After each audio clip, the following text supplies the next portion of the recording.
स्वागत है आप सभी का आपके अपने चैनल स्टडी ट्रैक पर। दोस्तों आज के इस वीडियो में ना हम लोग इंग्लिश में नाम लिखना सीखेंगे। जैसे कि आपको पता होगा कोई हिंदी में जैसे नाम दिया है राम, महेश, काजल, अर्जुन, शिवकांत, प्रशांत, कोई भी ऐसा नाम हो ना, इसको आप इंग्लिश में कैसे चेंज करोगे भैया। बहुत लोग तो इसी में मिस्टेक कर देते हैं कि इसको इंग्लिश में चेंज ही करना नहीं आता है। तो आज का ये वीडियो आप पूरा देख लीजिए, गारंटी के साथ आपको बता रहा हूँ कि कोई भी नाम हो ना, आप चुटकियों में उसको इंग्लिश में बना लोगे। ठीक है, तो आइए बिना किसी देरी के वीडियो स्टार्ट करते हैं।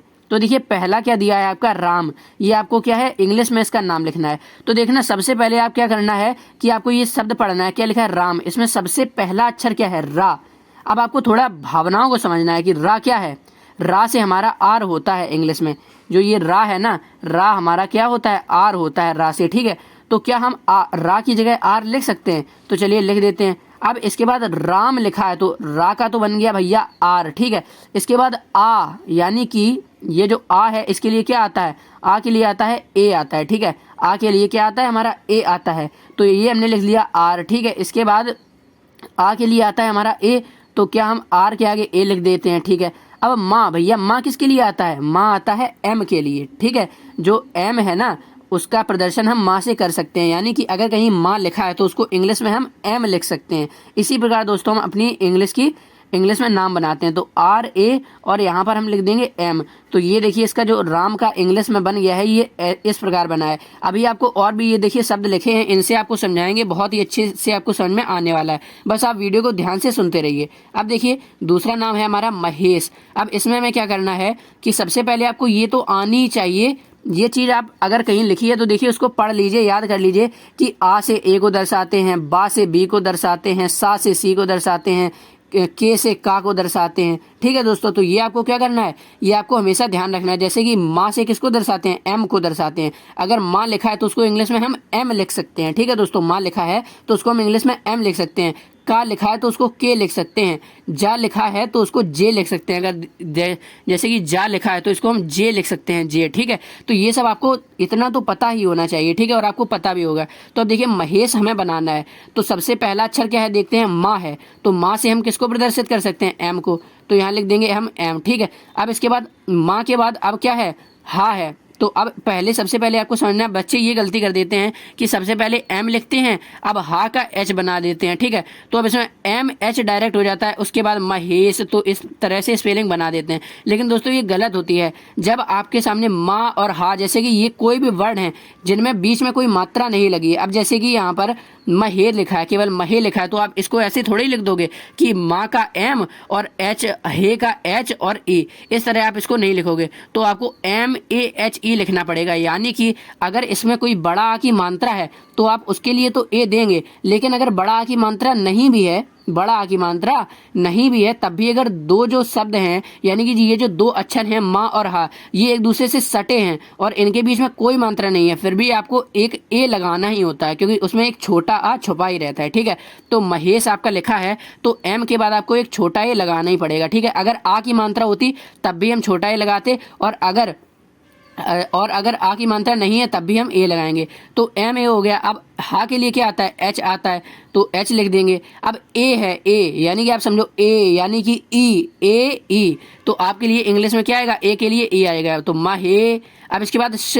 अब देखिए सा कितने प्रकार के होते हैं, 3 प्रकार के होते हैं, आपको पता होगा। सा और ये सा और ये क्या होता है, एक ये सा होता है। तो इस सा के लिए भी एस एच आता है, इसके लिए भी एस एच आता है, और ये जो केवल ये है ना इसके लिए हमारा एस आता है। इतना आपको ध्यान रखना है। तो अब इसमें ये वाला सा है, इसके लिए कौन सा आएगा, एस एच, ये वाला आएगा ना, तो M A H E S H. तो महेश की ये स्पेलिंग आपकी बन गई है। ठीक है, अब चलिए अगली देखते हैं काजल। अब काजल यानी अभी मैंने बताया का के लिए क्या होता है, का के लिए के होता है, तो आप का की जगह के लिख सकते हैं। ठीक है, लिख दिया। अब इसके बाद आ की मात्रा है, तो आ की मात्रा के लिए आप क्या लिखेंगे, आ की मात्रा के लिए आप ए लगा देंगे। ठीक है, तो का हो गया। अब इसके बाद जा है, जा के लिए अभी आपको यहाँ बताया था, जा के लिए आप जे लिखेंगे। ठीक है, ये सब आपको पता होना चाहिए। तो जा के लिए आप क्या लिख सकते हैं, जे लिख सकते हैं, तो यहाँ लिख दीजिए जे।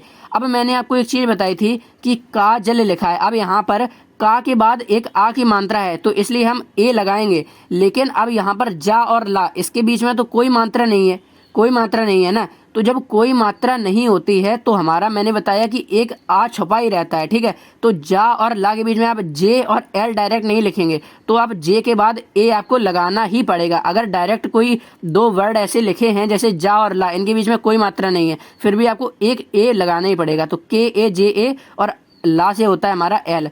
तो ये आपकी स्पेलिंग बन गई काजल की, ठीक है। नेक्स्ट देखिए क्या लिखा है, अर्जुन। तो सबसे पहले आ के लिए आपका ए आता है, ठीक है, ए लिख देंगे। अब इसके बाद यहाँ ऊपर रा उड़ा है, ठीक है, किस पे उड़ा है, जा पे उड़ा है। तो जब ऊपर रा उड़ा हो या फिर इस तरह से रा लिखा हो तो हम क्या करते हैं कि हम उसके लिए आर का यूज करते हैं। अब देखना, अगर जैसे कहीं पे ऊपर रा उड़ा है, जैसे इस तरीके से, जैसे जा पे उड़ा है, ठीक है, जा पे ऊपर रा उड़ा है, ठीक है, तो इसका मतलब हम केवल एक आर यूज करेंगे। अगर केवल जैसे कि जा होता तो जा के बाद हम जा के लिए जे लिखते और इसके बाद एक ए भी लगाते, ठीक है। यानी कि अगर जैसे कि देखिए आप, जा के ऊपर रा उड़ा है तो ये जो रा है ना, इसके लिए केवल एक आर आएगा, और अगर केवल इस तरह से रा होता तो इसके लिए आर ए आएगा, ठीक है। जैसे कि अगर आप लिखते रजत, तो रजत के लिए ये जो आर है इसके लिए आर और ए आएगा, ठीक है। उसके बाद जे ए और टी, ठीक है। लेकिन अगर ऊपर रा उड़ा है, ऊपर अगर रा उड़ा होता है तो उसके लिए केवल एक आर आता है, क्योंकि ये छोटा है ना, ये अपने आप में आधा होता है, तो केवल एक आर आएगा। तो केवल यहाँ पर अर्जुन लिखा है तो अर्जुन, तो ए के बाद आधा रा है तो हम क्या लिख देंगे, यहाँ आर लिख देंगे, ए आर, ठीक है। अब जा के लिए क्या आता है, जे आता है, जे। अब ऊ की मात्रा लगी है, ऊ यानी कि यू, ऊ यानी कि यू, ठीक है। तो जे यू, ऊ के लिए क्या आ जाएगा, यू आ जाएगा। तो ए आर जे यू, और ना के लिए क्या आ जाएगा, आपका एन आ जाएगा। तो अर्जुन की स्पेलिंग ये आपकी बन जाएगी, ठीक है। अब देखिए अगला क्या है हमारा, शिवकांत, ठीक है। तो अब हमें इसमें क्या करना है, शिवकांत लिखना है। तो सबसे पहले ये देखिए कौन सा सा है, इसमें ये वाला सा है, तो इसके लिए क्या आता है हमारा, एस एच आता है। तो सबसे पहले हम लिख देंगे एस एच, ठीक है। अब इसके लिए सी, किसकी मात्रा आ रही है, ई की आ रही है, छोटी ई की आ रही है। तो छोटी ई की मात्रा के लिए हम आई का यूज करते हैं, किसका, आई का। तो एस एच आई ना हमारा हो जाएगा, तो एस एच आई सी। उसके बाद क्या है, व है ना, तो यहाँ क्या कर देंगे, हम व लगा देंगे, शिव, ठीक है। अब इसके बाद अगर आप क्या करेंगे कि इसमें स्पेस देना चाहें तो आप कांत के बीच में यहाँ पर कांत इस जगह से लिखना चालू करें तो आप स्पेस दे सकते हैं। लेकिन अगर आप स्पेस नहीं देंगे, अगर आप स्पेस नहीं देंगे तो आपको वी के बाद ए लगाना पड़ेगा, ठीक है। तो अब हम क्या करते हैं, इसमें स्पेस दे देते हैं, क्योंकि ये दो अलग अलग दिख रहे हैं, शिव और कांत, ठीक है। तो S H I V, Shiv लिख लिया। अब कांत के लिए, का के लिए क्या आ जाएगा, आपका के आ जाएगा, के। अब आ की मात्रा इसके लिए क्या आ जाएगा, ए आ जाएगा। अब देखना दोस्तों, आधा ना है तो आधा ना के लिए केवल क्या आएगा, एक एन आएगा, आधा ना के लिए केवल एक एन आएगा। अगर यही पूरा ना होता तो क्या आता, एन ए आता, ठीक है। पूरा ना होता तो एन ए आता, आधा ना है इसलिए केवल एन आएगा। और ये जो क्या लिखा है, ता लिखा है, तो ता के लिए आपका क्या आएगा, टी आएगा, ठीक है। ता के लिए टी आएगा। अब जैसे कि मैंने आपको बताया था कि अगर केवल कोई ऐसा शब्द लिखा हो, उसमें कोई भी आ की मात्रा है, कुछ भी ना हो, तो हम क्या करते हैं कि उसके बाद एक ए लगा देते हैं। लेकिन वो एक ए हम तब लगाते हैं जब वो वर्ड क्या हो, कि जो शब्द लिखा है उसके बीच में हो। जैसे कि ता है, ता में तो कोई मात्रा नहीं लगी है, तो आप कहोगे कि सर ता के बाद ये टी के बाद एक ए आना चाहिए, लेकिन नहीं आएगा, क्योंकि ये जो ता है ना, ये सबसे लास्ट में है। तो लास्ट वाले में ये नहीं करते हैं हम कि ए लगा दें। लेकिन अगर बीच में कोई ऐसा शब्द है जिसमें आ नहीं लगा है, केवल जैसे वा लिखा है, तो केवल हम वी के आगे ए लगा सकते हैं, ठीक है। लेकिन ये जो ता है ना, इसके आगे ए नहीं लगा सकते, क्योंकि ये लास्ट में है, ठीक। अब देखिए अगला क्या है हमारा, प्रशांत है। अब यहाँ पर ये जो रा है ना, ये क्या है, प्रा मतलब कि पा के नीचे है, अभी इसमें ऊपर था, तो जैसा इसमें था ना वैसे ही इसमें है, ठीक है। अब देखना पढ़ने में क्या आ रहा है, प्रशांत, प्रशांत। अगर आप इसको थोड़ा वैसे पढ़ते हैं तो क्या आएगा, प्रशांत, प्रशांत। पा पहले आ रहा है और रा बाद में आ रहा है, तो पा के लिए सबसे पहले हम लिख देंगे पी। अब इसके बाद पी के बाद हम डायरेक्ट क्या लगाएंगे, आर लगाएंगे। पी के बाद ए नहीं लगाएंगे, क्योंकि प्रशांत नहीं है, प्रशांत है, प्र, यानी कि पी आर ए, प्र, पी आर ए, प्र।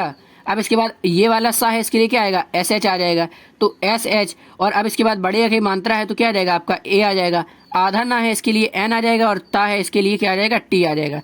तो ये प्रशांत की आपकी ये स्पेलिंग बन जाएगी। तो दोस्तों आई होप आपको ये समझ में आ गया होगा कि कोई भी नाम हो उसको इंग्लिश में कैसे लिखा जाता है। अब आइंदा से आपको कोई भी नाम दे दिया जाए तो आप उसको आराम से इंग्लिश में लिख सकते हो। तो दोस्तों अगर आपको ये वीडियो इन्फॉर्मेटिव लगी है, समझ में आई है, तो दोस्तों वीडियो को एक लाइक कर दीजिएगा, और चैनल पर नए हैं तो चैनल को सब्सक्राइब करने के साथ साथ बेल नोटिफिकेशन को ऑल पर सेलेक्ट कर लीजिएगा, ताकि हम जैसे ही आपके लिए कोई भी वीडियो अपलोड करें तो उसका नोटिफिकेशन आपको मिलता रहे। Thank you.